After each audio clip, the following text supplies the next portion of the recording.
Hi, my name is Nicholas. You can call me Nick. Hi, my name is Lisa.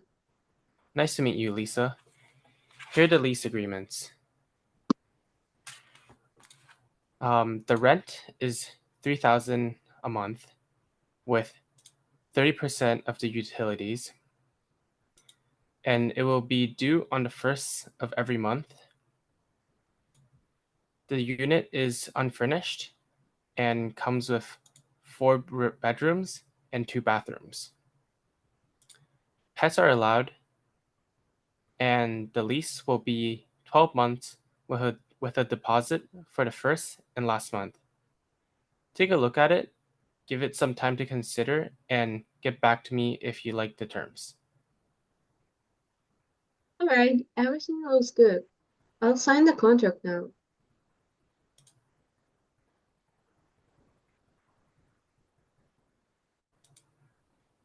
But what are some other details on the lease? I think indemnity clause will be needed for the lease agreement contract.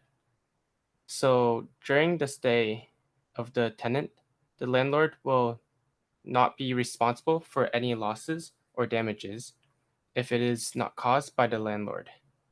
For example, if the building catches on fire due to the tenant. However, if the damage is caused due to the fridge being broken of old age and the tenant notifies the landlord, but no action has been done, the loss and damages of the product in the fridge will be the landlord's responsibility. But there are some other disputes that can arise from the contract. One of them, for example, is the damage of the owner property. Sometimes things could break from the wear or tear, or sometimes it could be obviously the tenant's fault. What's happening in this case? In this case, mediation would happen between us because sometimes it is hard to identify whose fault it is, and we will need someone else to assess the situation and say if the item was damaged by the tenant or it was just worn off. And mediation is a quicker and less expensive compared to litigation. It allows us to find a solution together, preserving our ongoing relationship. There are four requirements of the legally binding contract: the intention to create legal relationship, offer and acceptance, consideration, and legality. Without any of these four requirements, the contract will not be considered legally binding contract. The offer and acceptance is an important part of the contract. There must be a clear offer made by one party and the acceptance by the other party. Both parties must agree on the same terms.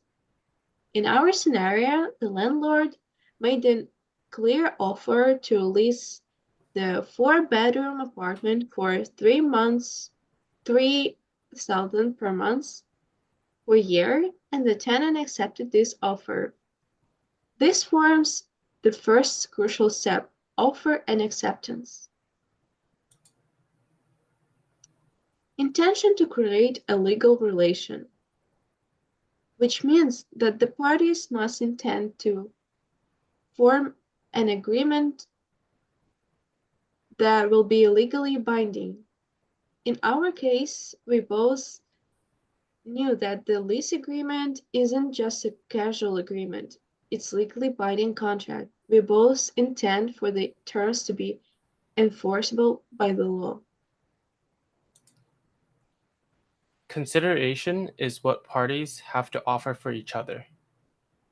It is commonly an exchange of goods and services for an agreed price, and consequences will be enforced if one party does not fulfill the agreement of the contract. So, if I were to promise my parents that I would get into a certain school and end up not being able to fulfill that promise, they can't sue me for not making that promise. Legality. All contracts must contain legal actions.